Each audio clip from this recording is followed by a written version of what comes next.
තෙරුවන් සරණයි කලණ මිත්‍රවරුනි. අද දවසේ පුංචි දහම් පණිවිඩයක් මට හිතුණා පැහැදිලි කරන්න හොඳයි කියලා. ඇත්තටම අද සමාජය ගත්තාම බොහොම ක්‍රම තියෙනවා. අධ්‍යාත්මික පැතිකඩයන් තියෙනවා. සහ ගොඩාක් මානසිකව හදන ගුණධර්ම හදන වෙනත් පැතිකඩයන් තියෙනවා.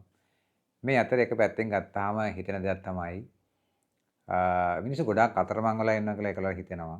මොකද හරි මාර්ගේ හරි දැක්මක් නැතුව ගියාම මේකට විරුද්ධ වෙන මනස සහ මේ විරුද්ධ වෙන බුද්ධිය මොන දිශාවටද ගලාගෙන යන්නේ මොන දිශාවටද මේක අපි දෝලනය කරන්න ඕන කියන දේ හරියටම දන්නේ නැතුව ගොඩාක් තරුණ පිරිසකුත් සහ මැදිවිය ගොඩාක් අතරමං වෙලා ඉන්න ස්වභාවයක් තමයි පේන්න තියෙන සමාජය දිහා බලපුවාම. ඇත්තටම කලණ මිත්‍රවරුනි මේක එකක් තමයි මේ සබාධාම කියන එක හොඳ කතාවක් තමයි සබාධාම කියලා කියන්නේ. සබාධාමේ තියෙනවා එක ගනුදෙනුවක් තියෙන සබාධාමට සබාධාමේ පාලනේ නැති දේවල්. සබාධාමයට පාලනය කරන්න බැරි දේවල් ස්වභාවයෙන් අයින් කරන කතාවක් සබාධාමේ තියෙනවා. ඒකට කාලයක් ඔබ දන්නා අද වෙනකොට ශිෂ්ටාචාර ගොඩාක් වැටිලා සත්‍ය පරිණාමන වෙලා මේ ඔක්කොම අප්ඩේට් වෙන කතාවක් තියෙනවා. එතකොට මෙන්න මේ පරිණාමන තැන සබාධාම එයාට ඕන තීරණේ ගන්නවා. ඒතර ඒ සබාධාමට අනුගත වෙන්න බැරි හැමෝම ඒ සබාධාමේ තියෙන ඒ කතාවෙන් ස්වභාවයෙන් අයින් කළා දානවා. එහෙනම් ස්වභාවයට අනුගත වෙන්න ඕනේ. ස්වභාවයට අනුගත වෙන්න යනකොට හැබැයි අපිට එන දේ තමයි අපි ළඟ තියෙන ಗುಣධර්ම, සාර ධර්ම පිරිහෙන්නේ නැතුව අපි මනුස්ස ගුණධර්ම පිරිහෙන්නේ නැතුව සාර ධර්ම රැකගෙන අපි කොහොමද ඉස්සරහට යන්නේ කියන එක තමයි අපිට තියෙන අභියෝගය. එතකොට ඇත්තටම ගලන්න කලන මිත්‍රවරුනි, ඔයාලා තේරෙනවා ඇති අපි මේ පරිණාමන වෙනකොට වෙලා තියෙන ගොඩාක් අද දවස් වෙනකොට අපි පරිණාම වෙලා තියෙන මේ තාක්ෂණික පැත්තේ. තාක්ෂණ මෙවලම් ගොඩාක් අද හැම තරුණයෙක් අතේම තාක්ෂණ මෙවලමක් තියෙනවා. ඉතින් ඒකේ අය තාක්ෂණ උපකරණය භාවිතා කරන එක අනුව අද ගොඩාක් දක්න දේ තමයි සම්බන්ධතා ගොඩාක් අපෙන් ගිලිලා තියෙනවා. ගොඩාක් දුරකථනයත් එක්ක තමයි අද හැමෝගෙම ජීවිතය සහ දවස ගත කරන්නේ. අතනේ ෆෝන් එකකින් එනවා තොරතුරු එනවා. ඒ ෆෝන් එකේ තොරතුරුත් එක්ක තමයි ජීවත් වෙනවා. හැබැයි ඒත් එක්කම ෆෝන් එකේ තව පැතිකඩක් තියෙනවා. අද ගොඩාක් තරුණයන් සෙල්ලම් කරනවා. ඒක ගේමින් සෙල්ලම් කරනවා. ඒ ගේම් සෙල්ලම් කරන එක වැරදි කියලා කියන්නේ. ඒකට හේතුව තමයි අද තාක්ෂණයත් එක්ක තරුණයා මූණේ නැත්තම් ඒ තරුණ සමාජයේ තැනක් නැති වෙලා යනවා. සමාජයෙන් එයා කොන් වෙනවා. ඒ සමාජයේ තියෙන ඒ මෙවලම් සමාජයේ තියෙන ගේමින් සෙල්ලම් කරන එක ඇතුලේ දැනුමුත් එයාට සංවේදී වෙනවා. සහ ඒක ඇතුලේ වෙනම යාළුවෝ මිත්‍රයෝ සමාජයුත් එයාට හම්බ වෙනවා. හැබැයි එකම දේ තමයි ඒක දැකලා ඇති මේක ඕව ගියාම ඒ කියන්නේ තමන්ගේ පාලනයෙන් තොරව ගියාම තමන් ඒක නැතුව බැරෙන තැනට එනවා. අන්න එතන තමයි ප්‍රසංග වෙන තැන. හැම දෙයක්ම තරුණයෝ විදිහට ගත්තාම තමන්ගේ පාලනයේ තියෙන්න ඕනේ. ඒකට කිසිම ඇබ්බැහි වෙන්න බෑ. ඇබ්බැහි වුණොත් තමයි ඒක රෝගයක් වෙන්නේ. හැබැයි ගොඩාක් වැඩිහිටිය ගත්තාම කියන්නේ මේක කරන්න එපා. මොකද ඒකට හේතුව තමයි ඒකේ ප්‍රශ්නයක් දකින්නේ නැහැ. අද වැඩිහිටියා ඕකට එපා කියන අය එයා පුංචි කාලේ එයාලගේ වැඩිහිටියෝ එයාට එපා කරපු දේවල් තියෙනවා. ඒතර ඒක මේ පරම්පරාවෙන් පරම්පරාවට මේක අප්ඩේට් වෙනවා. ඒ කියන්නේ මේක තාක්ෂණය සහ මේ පරිසර ඔක්කොම වෙනස් වෙනවා. එතකොට ඒකට තමයි මේ බැරිල් එක දාන්නේ. ඒකේ වැරදීම කියලා කියන්නේ නැහැ. නමුත් ඔයාලට මම කියන දේ තමයි හැමදේම කරන්න ඕනේ. ගේම් සෙල්ලම් කරන්න ඕනේ, ෆෝන් පාවිච්චි කරා. හැබැයි හැමදේම තමන්ගේ ලිමිට් එක, තමන්ගේ පාලනය, තමන්ගේ සීමාවට තියාගන්න දක්ෂ වෙන්න ඕනේ. ඒ නිසා ඒ කිසිම බාධකයක් නැහැ. හොඳ හැමදේම භාවිත කරන්න ඕනේ. හැබැයි ඒකට ඇබ්බැහි වෙන්න එපා. හැබැයි වුණත් තමයි ගැලවෙන්න බැරි වෙන්නේ. ඉතින් ඒකටත් ඔයාලට මම හිතන්නේ ඒකට තමන්ට ස්වයං විනයක් ස්වයං පාලනයක් තමන්ට හදා ගන්න ඕනේ. එතකොට අපි යන්නේ ඕනේ සම්බන්ධතා ගොඩාක් බිඳවැල්ලා තියෙනවා.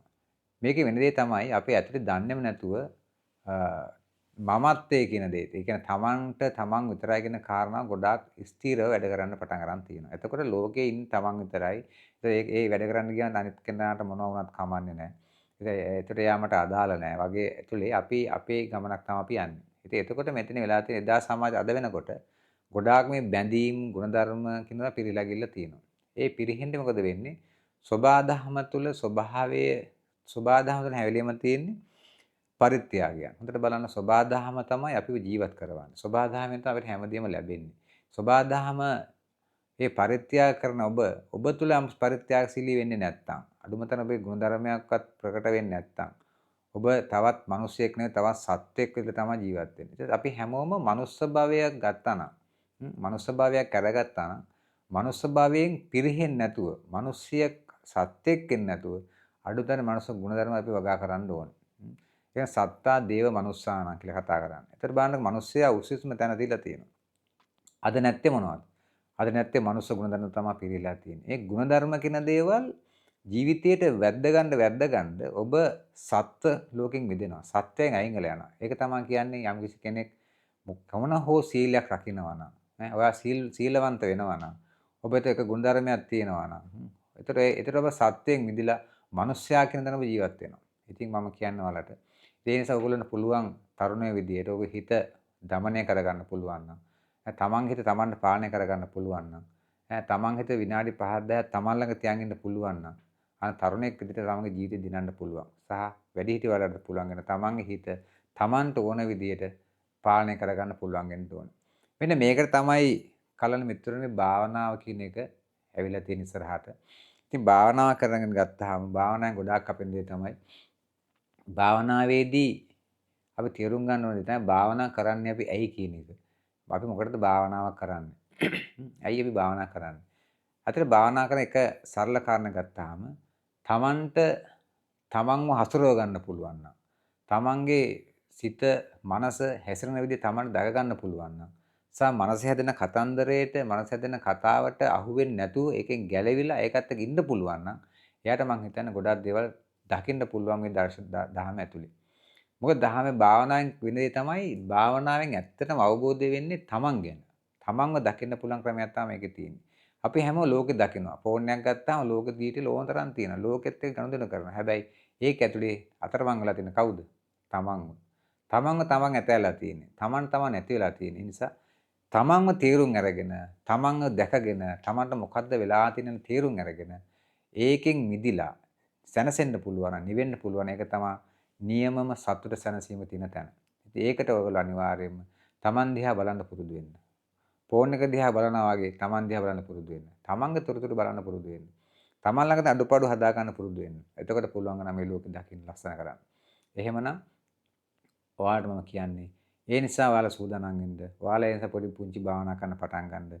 කුමන හෝ භාවනා කරලා ඔබ අවදි වෙන්න ඔබ ඇතුලෙන්. ඔබ ඇතුලේ නිදාගෙන ඉන්න කෙනා අවදි කරන්න. මොකද අපි හැමෝම ඔයාලා අහලා ඇති වචනයක් තියෙන අධ්‍යාත්මය කියලා.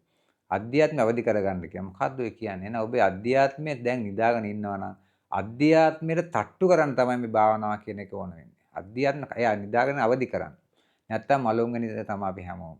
ඒ අධ්‍යාත්මය අවදි කරගෙන, ඒ අධ්‍යාත්මික ලෝකය අවදි කරගෙන, ඒ අධ්‍යාත්ම දැක්මක් එක්ක යන්න පුළුවන් නම් ඔයාලට මේ ගමන සාර්ථක කරගන්න පුළුවන්, ලස්සන කරගන්න පුළුවන්. ඒක හැමෝටම කියන්නේ ඒ සඳහා සූදානම් වෙන්න. ඒ සඳහා ඔයාලා කරන්න පටන් ගන්න. ඒකට ඔයාලට පුළුවන් වෙනවා මේ මොකද්ද මේ කියන කාරණාව තේරුම් ගන්න. කවදාකවත් කලන මිත්‍රවරුනි දැනුම සිදුවන්න එපා. දැනුම කියන්නේ తాවකාලික දෙයක්. දැනුම තව කෙනෙක්ගේ තුලින් ගොඩනගපු දෙයක්. දැනුම නෙවෙයි වැදගත් වෙන්නේ. අවබෝධය වැදගත් වෙන්නේ. අවබෝධය තමයි වැදගත්ම දේ. අවබෝධය කියලා කියන්නේ මොකද්ද? අවබෝධය එන්නේ කොහෙන්ද? තමන් තුලින් තමයි අවබෝධය කියන එක එන්නේ. තමන්ගේ දැක්මෙන් අවබෝධය කියන එක එන්නේ. අන්නේ අවබෝධය වච්ච කෙනා තුල තමයි හරියටම විශ්වාසයෙන් ස්ථිර සෙට් වෙන්නේ. යාට විශ්වාසයෙන් සෙට් වෙන්නේ යාර තමයි. නැත්නම් විශ්වාසයේ සැක හිතනවා. ඒ නිසා තමයි හොය යන්නේ. කරුණු කාරණා අහන්නේ. හැබැයි තමන්ට දැනුණු දේ තමන්ට ප්‍රත්‍යක්ෂයි නම් ඒ ප්‍රත්‍යක්ෂතාවයේ මත ඒ සත්‍ය මත සත්‍ය ක්‍රියා කරන්න පුළුවන් තමන් විතරයි. ඉතින් මම හැමෝටම කියන්නේ නැතෙන් දෙන්න. ඒතරට පුළුවන් මේ ජීවිතේ දිනන්න. සාමි ස්වභාව දහම කියන දේ හොඳට තේරුම් ගන්න. ස්වභාවයේ සහ දහම කියන එක එතන තියෙනවා. ඒ සවාලට ඒක කරන්න පුළුවන්. ඉතින් ඒ නිසා පුංචි පුංචි භාවනා ක්‍රම පටන් ගන්න ඕගොල්ලෝ. ඉතින් හැම දිනාටම මම ප්‍රාර්ථනා කරන්නේ තමාව අවබෝධ කර තමන්ව තමන් තුළින් දැකගෙන තමන්ගේ නිදහස් වෙන්න හැමෝටම ඒ අවශ්‍ය කරන ඥානය අවබෝධ වෙන්න ප්‍රාර්ථනා කරමින් අද මේ පුංචි මඩවන අවසන් කරන හැම දිනාටම තෙරුවන් සරණයි. ජය වේවා.